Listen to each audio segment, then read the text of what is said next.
Mis hermanos, vamos a abrir nuestras Biblias en Primero de Reyes, capítulo 21.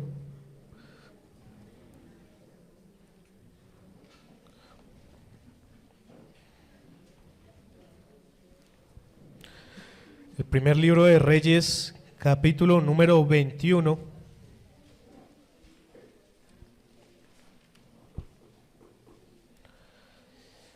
Y vamos a leer del versículo 1 al versículo número 16. Dice el Señor: pasadas estas cosas, aconteció que Nabot de Jezreel tenía allí una viña junto al palacio de Acab, rey de Samaria.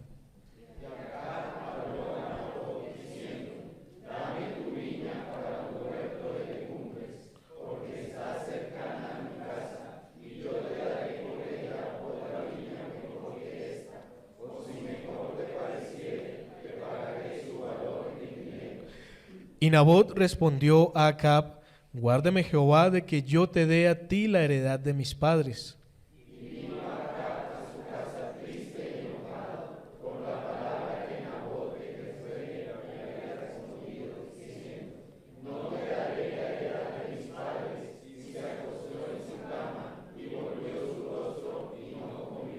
Vino a él su mujer Jezabel y le dijo: ¿por qué está tan decaído tu espíritu y no comes?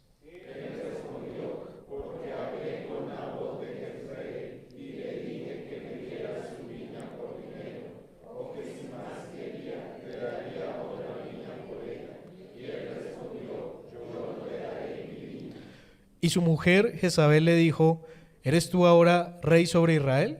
Levántate y come y alégrate, y yo te daré la viña de Nabot de Jezreel.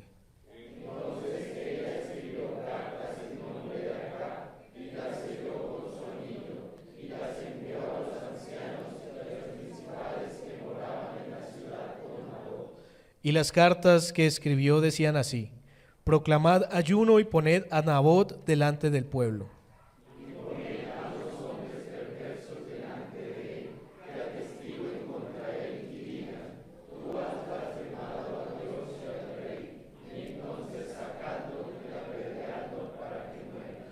Y los de su ciudad, los ancianos y los principales que moraban en su ciudad, hicieron como Jezabel les mandó, conforme a lo escrito en las cartas que ella les había enviado.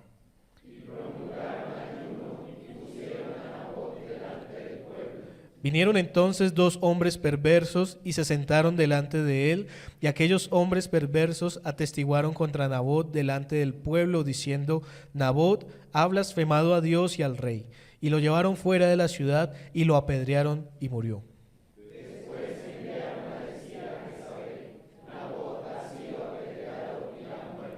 Cuando Jezabel oyó que Nabot había sido apedreado y muerto, dijo a Acab: levántate y toma la viña de Nabot de Jezreel, que no te la quiso dar por dinero, porque Nabot no vive, sino que ha muerto.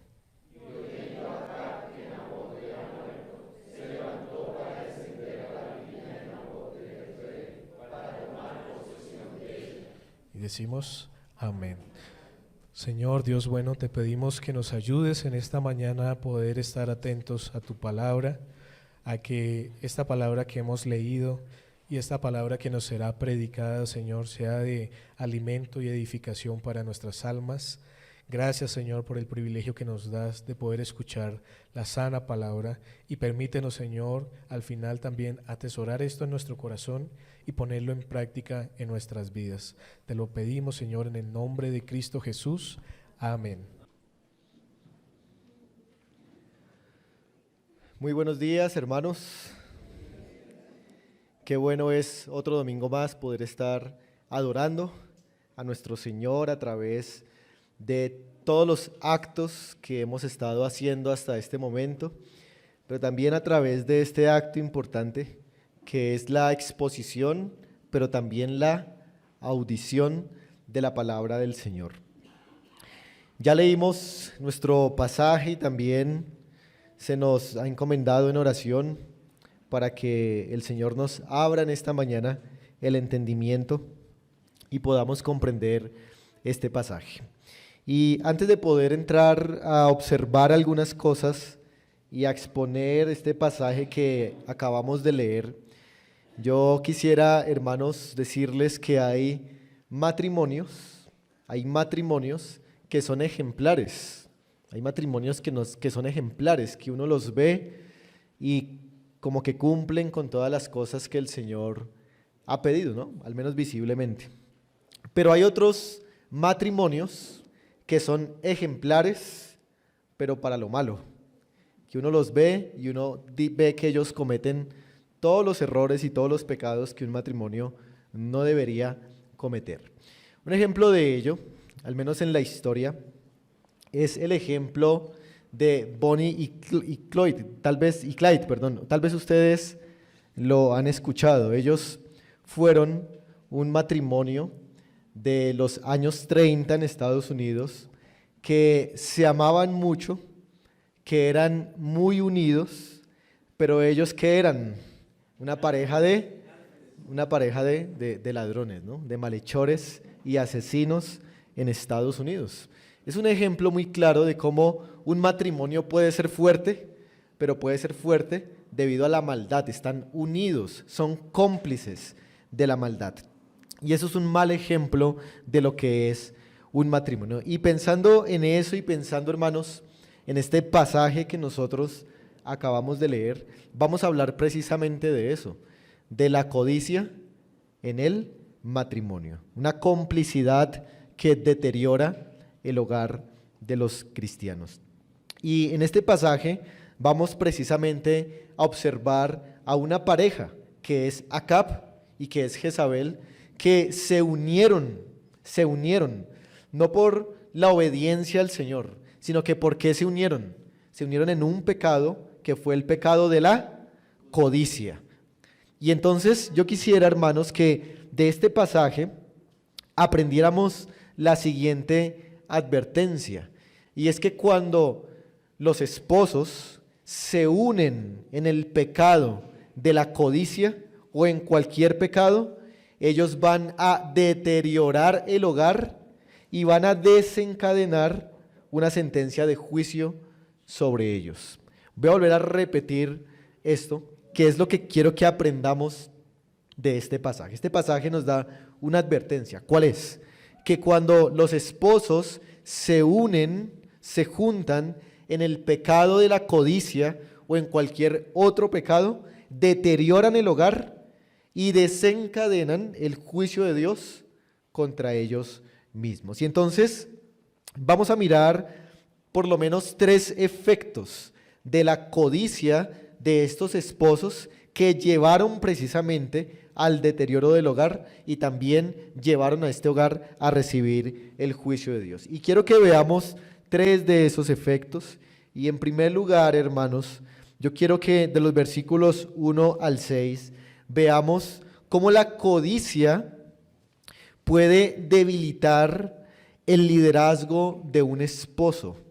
Eso es lo primero que vamos a considerar, cómo es que la codicia puede debilitar el liderazgo de un esposo. En nuestro pasaje tenemos a un esposo que no es nadie más y nada menos que el rey de Israel, uno de los reyes más perversos que han reinado en la historia de Israel. ¿Cómo se llamaba ese rey? Se llamaba Acab.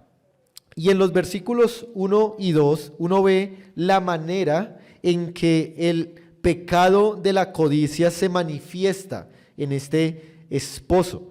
Por ejemplo, si ustedes ven el versículo 1, notarán que Acab, ¿qué tenía? Además de ser el rey de Israel, tenía un palacio. ¿Sí lo ven? Dice que ahí había un palacio que era de Acab, rey de Samaria. Así que la codicia de este esposo empieza a manifestarse cuando empieza a desear cosas que no tiene sin considerar las cosas que él sí tiene. En otras palabras, la codicia se manifiesta cuando hay falta de contentamiento en el corazón. Cuando el corazón de un esposo empieza a tener falta de contentamiento con las cosas que ya tiene, entonces le da lugar al pecado de la codicia. Acab era un rey y Acab tenía un palacio. Y además de eso, Acab como rey tenía muchos siervos y tenía muchas riquezas. Pero la codicia de él se manifestó no solamente con esta falta de contentamiento, sino que noten ustedes que él quería algo en particular. Él se obsesionó con algo en particular. ¿Y qué fue eso con lo que él se obsesionó? ¿La viña de quién? Del vecino, la viña de Nabot de Jezreel, un hombre que tenía una finca, por así decirlo, o una viña al lado de su palacio, del palacio de Acab. Y Acab se obsesiona con esta viña a tal punto, hermanos, que si ustedes miran el versículo 2, Acab ya había pensado para qué era que quería esa viña y por qué era que quería esa viña. El versículo 2 dice, ¿para un huerto de qué? De legumbres. Mire que en su mente él estaba tan obsesionado con adquirir esta viña que ya había planificado el propósito de esa viña. Y el propósito de esa viña era sembrar legumbres. Sembrar, la palabra en hebreo es todo tipo de plantas comestibles para él y también para sus animales. ¿Y por qué quería esa viña? Según el versículo, porque le quedaba ahí al pie de su palacio. Es probable, hermanos, que Acab no quería volver a pasar por lo que había pasado unos años antes. Unos años antes había ocurrido la gran sequía en Israel durante 3 años como juicio de Dios sobre este rey.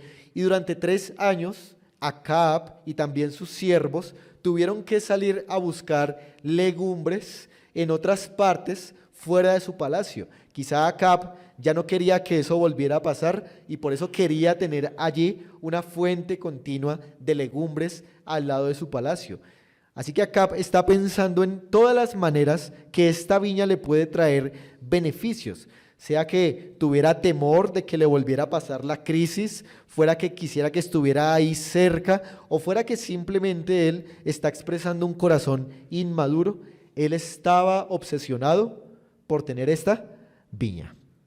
Tan obsesionado estaba, hermanos, que si ustedes notan una vez más el versículo 2, él estaba dispuesto a hacer un mal negocio con tal de obtener esta viña. El versículo 2 dice, después de que dice, porque está cercana a mi casa, y yo te daré por ella otra viña, ¿qué?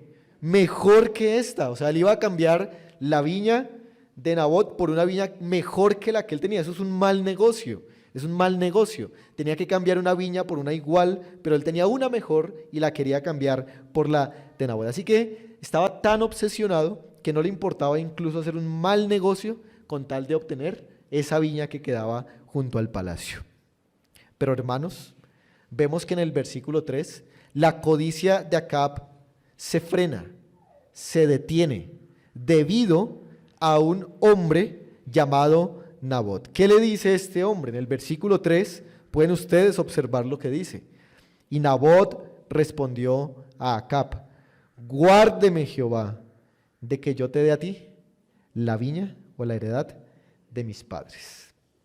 Nabot le dice, tú podrás ser el rey de Israel y podrás ser un rey muy cruel con tu esposa Jezabel, pero yo no te voy a vender mi viña, incluso por las buenas propuestas y los malos negocios que Acab le estaba haciendo a Nabot.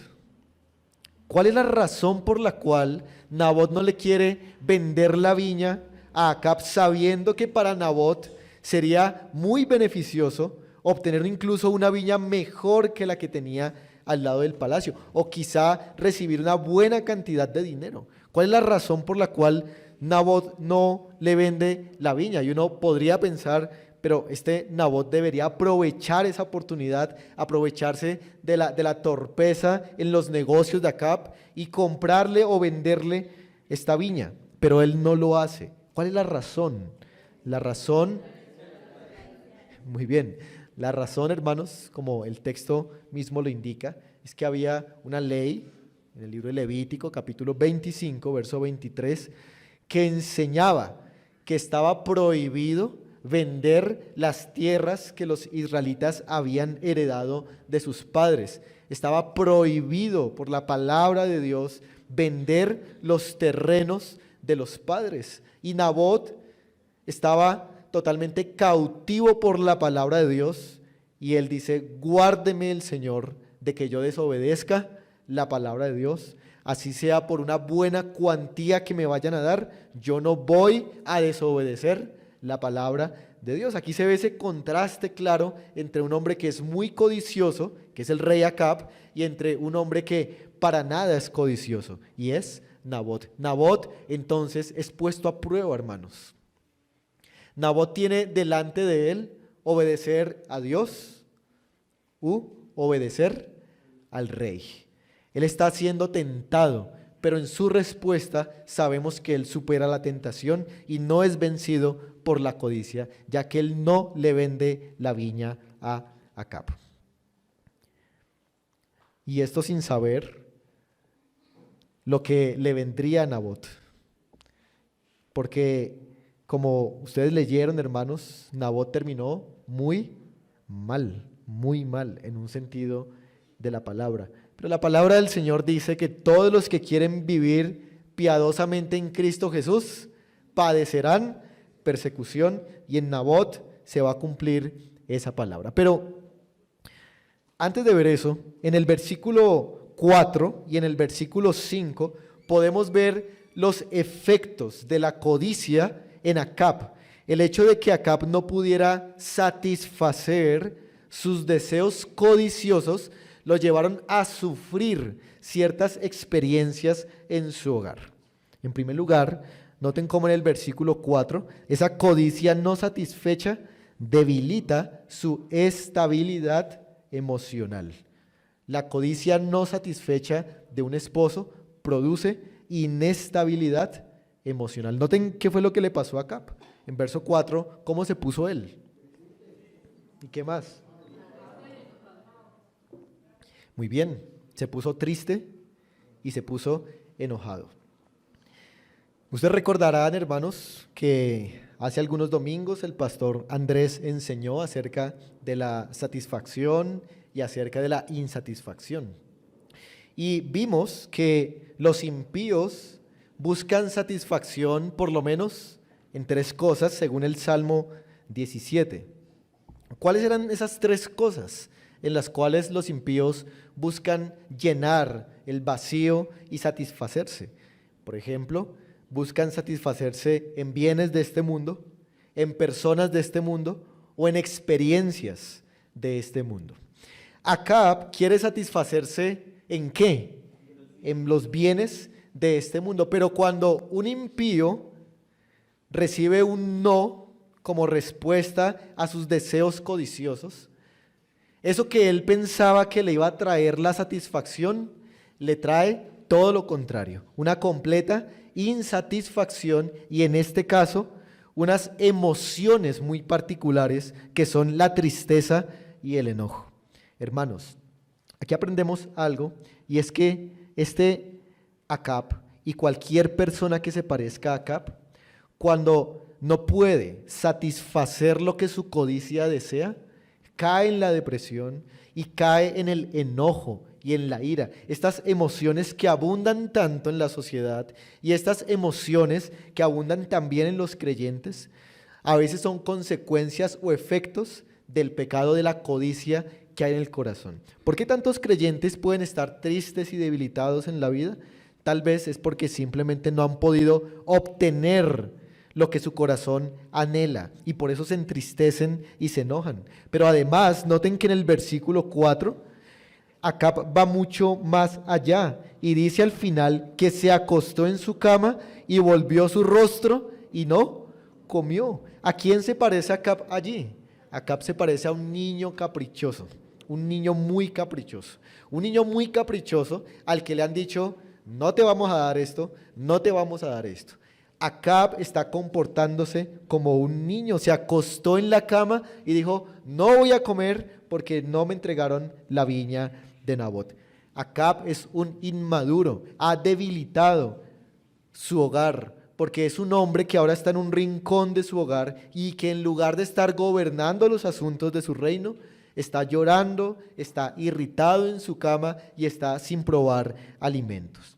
Así que esa inestabilidad en las emociones es lo que empieza a debilitar el liderazgo de este esposo. Y miren que en el versículo 5 ocurre otra cosa. ¿Quién aparece en la escena?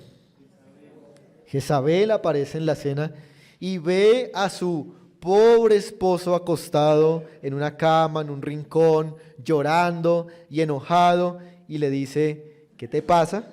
Y él le dice, ese Nabot no me quiso dar la viña.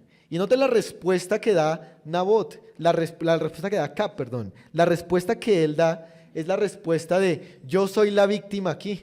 Nabot es el malo, él no quiso darme su viña y yo soy una víctima. Y por eso estoy aquí sufriendo, que me han rechazado y no me han dado esta viña. Y entonces, en ese punto, Acab comete otro grave error en su hogar que lo debilitó completamente, y fue haberle cedido la autoridad del hogar y la toma de las decisiones a su esposa Jezabel. Así que así se debilitó su liderazgo. Él le da a su esposa la libertad para que solucione ese problema. Muy parecido ¿a quién? A Adán y a Eva en el huerto del Edén, cuando Adán deja que la mujer coma y le ofrezca y él también come. Ahí le está cediendo las decisiones y la autoridad del hogar a la esposa. Pero ¿en qué condición está Acab? Inestable emocionalmente. Entonces miren cómo la inestabilidad emocional lo llevó a, dale tú, soluciona el asunto como tú veas, toma las decisiones tú, y eso es precisamente lo que va a hacer Jezabel. Pero antes de ver, hermanos, cómo es que Jezabel decide aquí con la autoridad que Acab le cede, hay unas cosas que aprendemos de Acab, un mal ejemplo que tenemos que no debemos hacer. Y en primer lugar, hermanos, yo quiero decirle a los esposos de la congregación que tengan cuidado con esa falta de contentamiento. Esa falta de contentamiento. La falta de contentamiento es enfocarse en lo que no tenemos y olvidar lo que sí tenemos. Acab tenía un palacio, pero no le interesó. Él quería una viña, y a veces los esposos también en nuestros hogares somos así. Tenemos muchas cosas en nuestro hogar, pero para nosotros no son suficientes y queremos tener otra, y nos obsesionamos con esa otra cosa y nos imaginamos cómo sería tener esa cosa, y podemos caer también en los mismos comportamientos que le acontecieron acá. Podemos recibir un no como respuesta y entonces nos hacemos la víctima en el hogar y nos ponemos tristes y andamos irritados todo el tiempo en la casa porque nuestro deseo codicioso no fue satisfecho. Tenemos que tener cuidado, esposos de la congregación, de no actuar como niños en el hogar, de que cuando alguien nos dice no a algo, a un negocio o a una compra o a la obtención de algún bien, vamos a ponernos como un niño y nos vamos a encerrar en la casa y vamos a esperar que nuestra esposa venga y nos consuele. Eso no es así, hermanos, eso no está bien. Lo que Acab hizo no está bien y eso nosotros tampoco debemos hacerlo. Pero además de estos versículos que acabamos de ver, estos 3 primeros o 4 primeros, aprendemos algo de Nabot también. Y es que, hermanos, para un creyente verdadero, la palabra de Dios es suficiente para regular su comportamiento. Miren que Nabot lo que hizo ahí en ese momento fue recordar la palabra de Dios, fue recordar que la palabra de Dios prohibía vender la propiedad.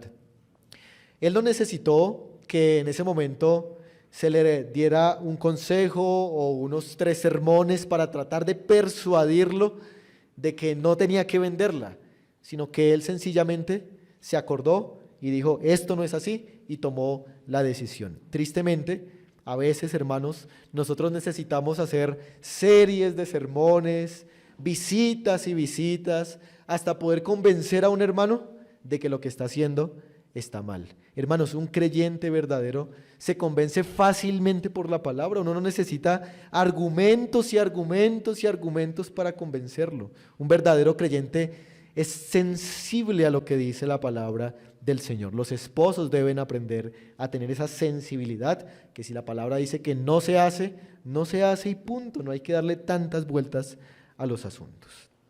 Ahora, hermanos, no solamente la codicia debilitó el liderazgo de Acab, sino que la codicia degeneró la moral de una esposa. La codicia degenera, hermanos, degenera la moral, el buen comportamiento de una esposa, y eso lo veremos del versículo 7 al versículo 16.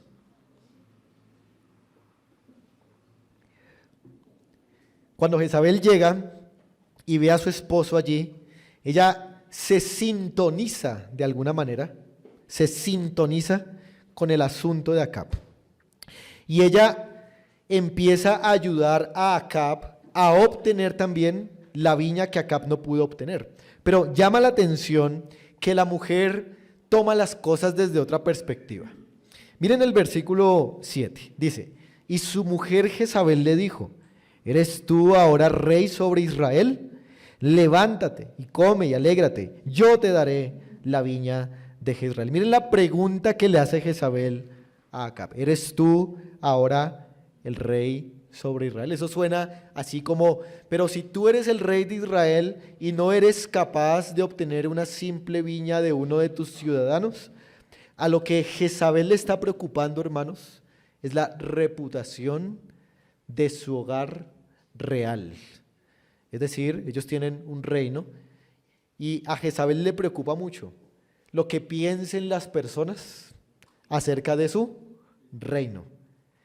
Jezabel no quiere que las personas piensen que Acab es un rey débil o que Jezabel es una reina débil. Ellos quieren mostrarse ante la nación de Israel como unos reyes fuertes, como unos reyes tiránicos, como unos reyes que tienen el poder. Así que mientras que a Acab le está preocupando la rentabilidad, ¿no? La economía del hogar, a Jezabel le está preocupando la apariencia del hogar, la reputación que tenga ante otras personas. Así que ahí es donde casan estos dos, ahí es donde se unen estos dos, y Jezabel piensa, bueno, si obtenemos la viña de Nabot, entonces la reputación de mi esposo va a quedar muy por encima de todos y va a ser un reino poderoso al que todos van a temer. Así que esa es la preocupación de ella, y por eso ella le dice a Acab, yo te daré la viña. Tú tranquilo, tú sigue llorando ahí, consuélate, porque yo te la voy a dar.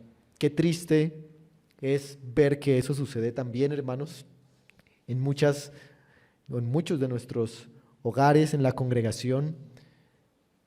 Pero yo quisiera que veamos antes cómo es que esta decisión que va a tomar Jezabel de obtener la viña la va a degenerar a ella misma. La va a degenerar. Ella, por querer ayudarle a su esposo en el pecado, va a recibir ella misma los efectos, va a ser degenerada en su moral. Miren lo que Jezabel hace. En el versículo 8, dice el versículo, entonces ella escribió cartas en nombre de Acab. Lo primero que ella hace es suplantar a su esposo. Ella suplanta a su esposo. Ella escribe unos documentos, ni siquiera lo consultó con él, ella misma lo hizo. Y ella escribe estas cartas en nombre de Acab. Suplanta a su esposo. Pero noten también que ella escribe todo un documento con el propósito de matar a Nabot. Ella falsifica o engaña a todas las estructuras sociales y judiciales de Israel con el propósito de matar a Nabot. Pero no solamente suplanta y falsifica, sino que también usa la religión como una manera de hacerse también la víctima. Miren lo que dice el versículo 9. Y las cartas que escribió decían así, proclamad ayuno, proclamad ayuno, y luego abajo al final del versículo 10 dice, tú has blasfemado a Dios y al rey. Utilizó las ceremonias de la religión judía para engañar aún más a las personas. Hay que proclamar ayuno porque hay un hombre que ha blasfemado contra Dios y contra el rey. Proclamemos ayuno para esto. Utilizó las ceremonias de la religión judía para engañar más aún a las personas. Pero además, no solamente suplantó a su esposo, falsificó documentos, usó la religión, sino que también ella sobornó. Noten cómo ahí en el versículo 10 dice, poned a 2 hombres perversos. ¿Quién puso a esos hombres perversos? Ella dio la instrucción y alguien consiguió esos falsos testigos que hablaran en contra de Nabot. Qué mujer tan perversa y tan degenerada. Esa es la palabra que le cabe a Jezabel, a esta perversa reina. Pero además, Jezabel termina cometiendo un asesinato. Miren lo que el versículo 11, bueno, el versículo 13 nos dice, vamos a leerlo, dicen, vinieron entonces 2 hombres perversos y se sentaron delante de él. Y aquellos hombres perversos atestiguaron contra Nabot y diciendo, Nabot ha blasfemado a Dios y al rey. Y lo llevaron fuera de la ciudad y lo apedrearon y murió. Eso es terrible, hermanos, lo que ha hecho Jezabel aquí, lo que ha hecho Acab aquí. Han matado a un inocente. ¡Qué perversidad! Un hombre que era íntegro, un hombre de aquellos que no habían doblado sus rodillas ante Baal, de esos que Dios había preservado, fue asesinado por una mujer perversa y por un hombre sin liderazgo en su hogar. Jezabel no sintió ningún remordimiento, hermanos, de lo que había hecho. Y tristemente, de los versículos 14 al 16, debemos decir que la codicia aquí triunfó. La codicia triunfó. El pecado de esta pareja triunfó. Se salieron con la suya. Se salieron con la suya. Pero el triunfo de la maldad, hermanos, es para siempre. El triunfo de la maldad no es para siempre. La palabra en muchas partes afirma que el triunfo de la maldad es temporal. Y ese triunfo no les iba a durar mucho. En los versículos del 14 al 16 nosotros vemos cómo Jezabel y Acab finalmente descienden de su palacio a tomar posesión de la viña de Acab. Triunfaron temporalmente en ese plan tan perverso que ellos tenían. Pero antes de ver, hermanos, el desenlace de este relato, yo quisiera dirigirme ahora a las esposas de esta congregación y advertirles también acerca de lo que no deberían hacer. Las esposas, hermanas, no deberían apoyar a sus esposos en los deseos codiciosos que ellos tienen y no deberían ser cómplices en ningún pecado, en ningún pecado. Recuerden que ustedes, hermanas, son ayuda idónea para lo bueno, no son ayuda idónea de lo malo. Así que si ustedes consideran que sus esposos están haciendo algo que no está bien, ustedes no deben apoyarlos, porque eso lo que va a hacer es que usted como esposa termine también degenerando su moral y usted va a ser llevada también a ser cómplice de ese esposo. Pero también en ese sentido las esposas no deberían suplantar el liderazgo de los hombres cuando los hombres están ahí llorando por causa de su pecado. ¿Qué es lo que una esposa debería hacer en el hogar cuando su esposo está abatido, cuando su esposo está inestable, cuando su esposo ha cometido pecado? Lo que la esposa debería hacer, orar, claro que sí, pero una de las cosas que la esposa debería hacer es empujarlo, pero no suplantarlo. Y eso fue lo que Jezabel no hizo. Lo que Jezabel debió haber hecho, si hubiese sido una buena esposa, era decirle, bueno, tome las decisiones que tiene que tomar y si quiere la viña, pues hágale usted mismo.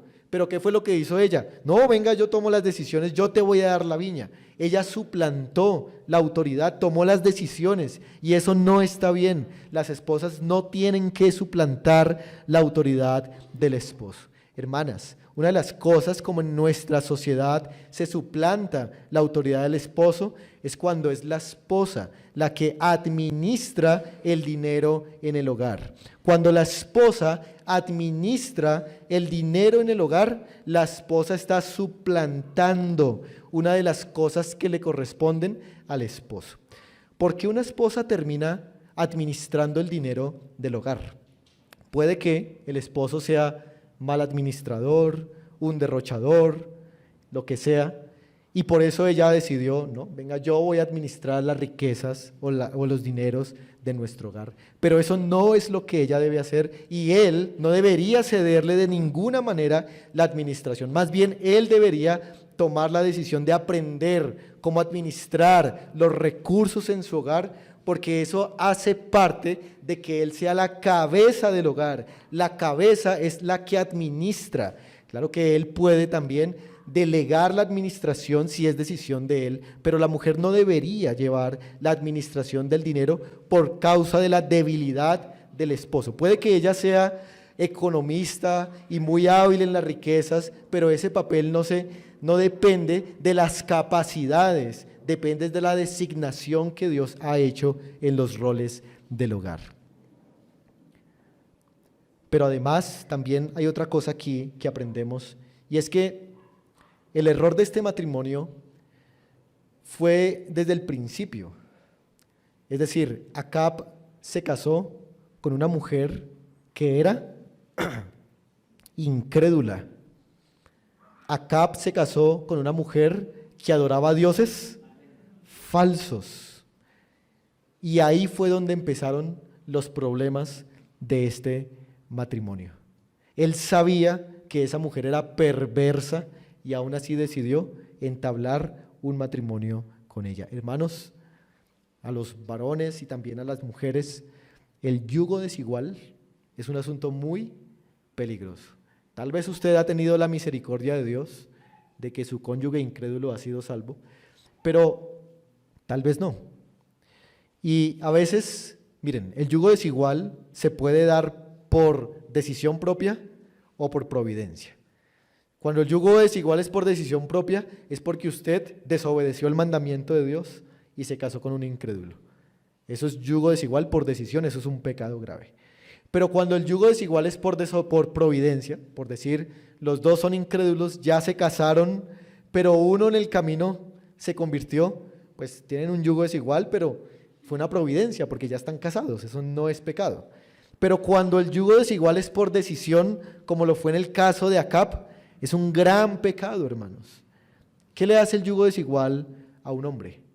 Lo hace un niño, lo debilita, lo hace un llorón, lo hace un frágil y lo hace terminar cometiendo perversidades porque en este caso la mujer poco a poco se fue arrastrando al hombre. Tengan cuidado, hermanos, con el yugo desigual. Pero la mujer también. La mujer debe tener cuidado con el yugo desigual, porque si se casa con un hombre impío, él la va a terminar llevando a una degeneración en su moral. Poco a poco en el matrimonio, ella se va a ir apartando más y más. Así que tengan cuidado, hermanos, con el yugo desigual como decisión, porque es muy peligroso. Ahora, yo no sé si ustedes se dieron cuenta que en este pasaje, hasta aquí, no se ha mencionado dónde está Dios o qué está haciendo. No se nos ha dicho si está enojado o si está ahí, no se ha dicho nada. Y sabemos, hermanos, que Dios está en todo lugar y la palabra del Señor dice que los ojos de Jehová están en todo lugar, mirando los buenos y los malos. Y yo no sé si usted sintió por un momento, yo lo sentí cuando estaba estudiando el pasaje, y es que me dio un dolor muy grande en el corazón por Nabot. Hermanos, esto es una historia real. Esto fue un hombre que verdaderamente fue apedreado y asesinado injustamente. Y eso conmueve el corazón. Es una injusticia tremenda la que se está cometiendo aquí. Y uno se pregunta, ¿dónde está el Señor aquí? ¿Dónde está el Señor? Pues el Señor estaba ahí.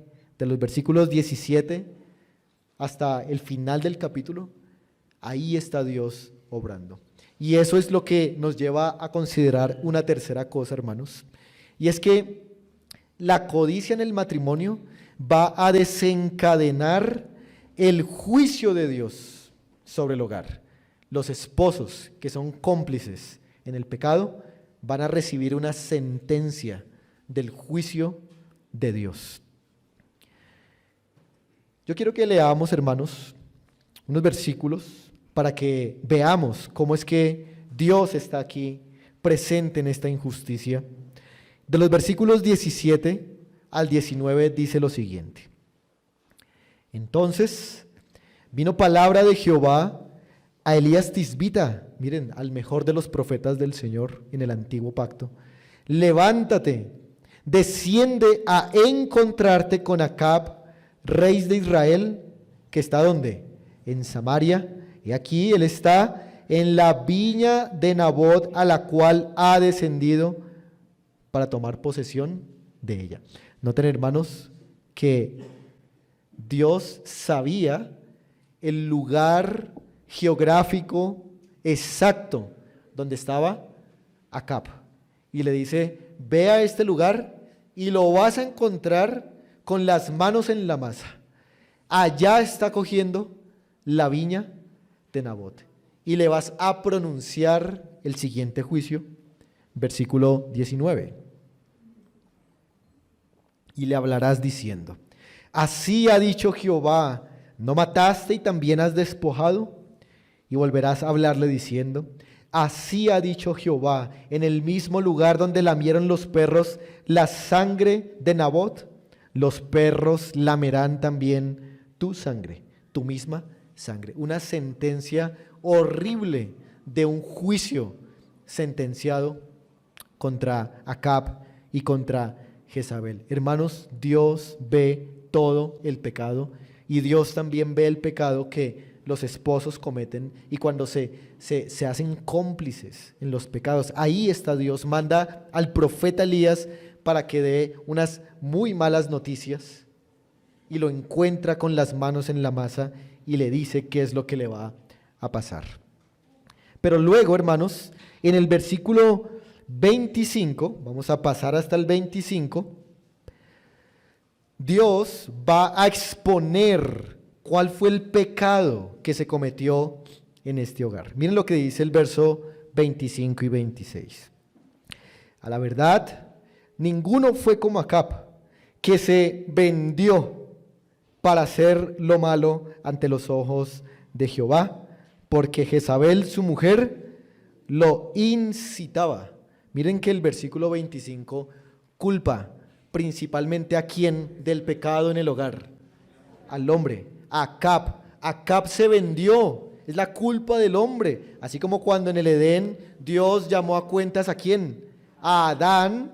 Así también está exponiendo que la debilidad principal por la cual el pecado entró a este hogar fue por medio del hombre. Hermanos, pero eso no quiere decir que la mujer no tenga un papel importantísimo en la caída de este hogar. La Biblia enseña que la mujer sabia edifica su casa, mas la necia con sus manos, ¿qué hace? La destruye. Jezabel destruyó su hogar. Miren lo que el versículo 25 al final dice, porque Jezabel, su mujer, ¿lo qué? Lo incitaba. Un factor determinante en la caída de este hogar fue el papel de esa mujer. Esa mujer, en lugar de ser la ayuda idónea que Dios demandaba, fue una mujer incitadora, una mujer que lo llevó al pecado, que lo invitó a la tentación, que lo empujó a la codicia que él mismo también tenía. Así que, hermanos, el papel de la mujer también es importantísimo en la edificación o en la destrucción de un hogar, y eso es lo que se ve ahí. Versículo 26, hablando de Acab, él fue en gran manera ¿cómo? Abominable. Miren, esa palabra se usa o se le atribuye a pocos hombres. En gran manera abominable, caminando en pos de los ídolos, conforme a todo lo que hicieron los amorreos en la ciudad, a los amorreos los cuales lanzó Jehová de delante de los hijos de Israel. Miren ese atributo que se le da a Acab, ¿no? Abominable, abominable. Eso es lo que pasa con un hogar que ha dejado entrar la codicia y en el cual la esposa también se ha hecho cómplice de ese mismo pecado. Pero, hermanos, cuando yo leí esto por primera vez, o cuando lo recordé, porque hace muchos años que no lo había leído, yo, hermanos, sentí un alivio en el versículo 26, hasta ahí. ¿Y por qué sentí alivio? Porque yo dije, estos perversos van a ser castigados, van a ser juzgados, y me alegré y me regocijé por eso. Pero cuando leí el versículo 27 y el versículo 28, yo me turbé otra vez. Y me turbé no del juicio de Dios, hermanos, sino que me turbé de que Dios es misericordioso. Miren lo que los versículos 27 y 28 dicen. Y sucedió que cuando Acab, el abominable Acab, oyó estas palabras, rasgó sus vestidos y puso cilicio sobre su cabeza, y ayunó y durmió en cilicio, y anduvo como humillado. Entonces vino palabra de Jehová a Elías Tisbita diciendo: ¿no has visto cómo Acab se ha humillado delante de mí? Pues por cuanto se ha humillado delante de mí, no traeré el mal en sus días. En los días de sus hijos traeré el mal sobre su casa. Yo cuando leí esto no comprendía cómo es posible que después de tan terrible asesinato de un inocente, Dios pudiera ser tan misericordioso de aplazar el castigo a este hombre que la tenía bien merecida. Pero después, hermanos, me di cuenta que yo no soy como Dios, que Dios es único y que así como Él es justo, Él también es misericordioso, y que al más grande de los pecadores, como por ejemplo este Acab, del cual se dice que fue abominable, hasta cualquier otro pecador, hay perdón suficiente de parte de Dios, hay misericordia suficiente de parte de Dios, y esa misericordia de Dios se recibe cuando ese pecador se humilla de verdad. Acab se humilló de verdad, se arrepintió de verdad. Sí, Dios mismo lo dice, mira cómo se ha humillado. Así que, hermanos, la manera para recibir la misericordia de Dios es arrepintiéndonos verdaderamente. La palabra dice que al corazón contrito y humillado no despreciarás tú, oh Dios. Y aquí se cumple eso, hermanos. Dios es misericordioso. Y si ustedes han cometido abominaciones como las que se han cometido aquí, o cualquier otro pecado en el matrimonio, Dios los puede perdonar. Dios nos puede perdonar porque Él es misericordioso. Dios puede aplazar su castigo solamente si nos arrepentimos y abandonamos esos pecados. Seguramente Acab no se quedó con esa viña. Acab no se quedó con esa viña. Pero, hermanos, hay algo que quisiera también decir aquí adicionalmente. Y es que, ¿quién fue el que fue enviado a confrontar a Acab? Elías. ¿Y Elías qué era? Un profeta de Dios. Mire, hoy no sucede eso así, ¿no? Así de esa manera. Sí sucede, pero no así de esa manera, ¿no? No, Dios no me dice a mí, bueno, vaya y confronte a Pepito, porque ha hecho esto y esto y esto, y yo voy a tal lugar, cojo un bus y llego allá y lo veo con las manos en la masa y le digo, hermano, así te quería encontrar. Eso no sucede, ¿verdad? Pero sí sucede de otra manera. Dios envía su palabra cada 8 días, en el día del Señor, para confrontarnos por el pecado, para hacernos ver, por ejemplo, como hoy, si hemos sido codiciosos. Así que la manera como Dios hoy los está confrontando a ustedes, hermanos, y a mí, es a través de esta enseñanza de la palabra y de todo lo que se hace en el culto público a Dios. Así que no dejemos de congregarnos, porque si dejamos de congregarnos, nuestro pecado no será confrontado. Pero si nos congregamos, nuestro pecado, hermanos, será expuesto a través de la predicación de la palabra. Hermanos, pero también recuerden que Dios perdona el pecado más abominable de todos, la conducta más reprochable, el asesinato más despreciable. Dios perdona al pecador cuando éste se humilla, se arrepiente y abandona su pecado. Hermanos, de verdad, yo les estoy hablando a ustedes. No crea que, esta palabra le va a pegar bien a esta familia y esta palabra le va a pegar bien a esta otra familia. No, piense que en esta palabra como que le estoy hablando a usted, el Señor le está hablando a usted, para que usted revise si ha tenido codicia en su hogar y así se arrepienta, se humille y abandone esa codicia que usted ha tenido.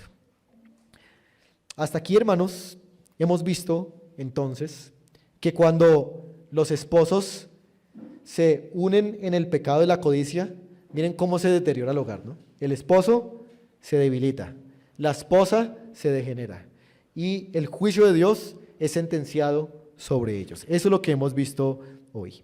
Pero algo que no podemos, hermanos, pasar por alto es una vez más ver algo sobre Nabot. Yo no sé si ya se dieron cuenta, hermanos, pero ¿a quién se parece Nabot? Muy bien, si usted en su mente respondió, ¿se parece a mí? Usted se equivocó.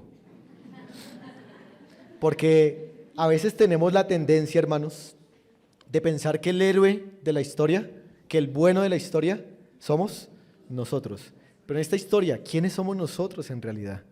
Somos Acab y somos Jezabel. Esos somos nosotros. ¿Y Nabot quién es? Nabot es Cristo mismo. ¿Por qué, hermanos? Un justo, mírenlo, un inocente que se mantuvo en la integridad de la palabra de Dios. Ese fue el Señor Jesucristo. Y por esa misma integridad que mantuvo en la palabra de Dios, ¿qué le ocurrió a Cristo? Se levantaron falsos testigos contra él y lo llevaron fuera de la ciudad hasta una cruz para matarlo y tratar de quedarse con su viña. Eso es lo que el Nuevo Testamento enseña. Pero hermanos, Cristo es superior a Nabot. Cristo es superior a Nabot. Porque Cristo murió y nos dio salvación de nuestros pecados. Pero Nabot al morir nos dio salvación de algo. No, murió para sí mismo.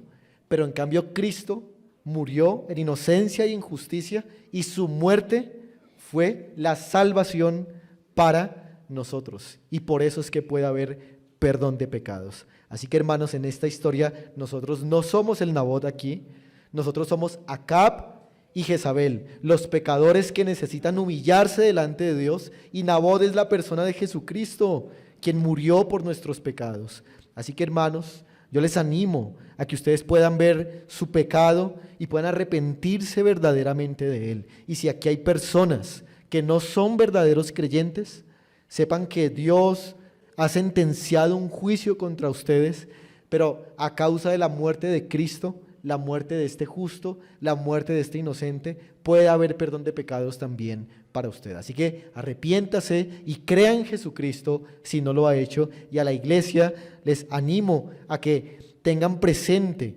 estos efectos terribles del pecado de la codicia en el hogar. Vamos a orar, hermanos, y damos gracias al Señor.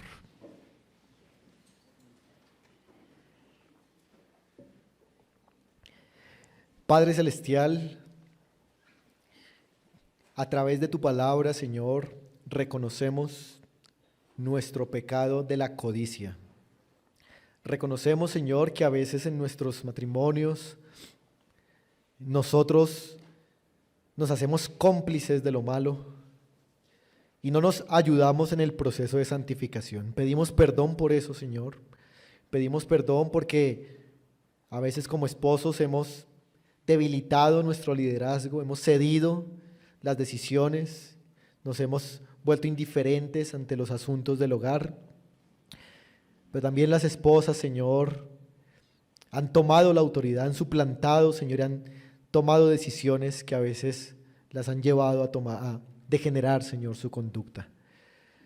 Padre, guarda a los hogares de este pecado, Señor, y que podamos todos, como Nabot, decir: guárdeme el Señor de cometer tal pecado.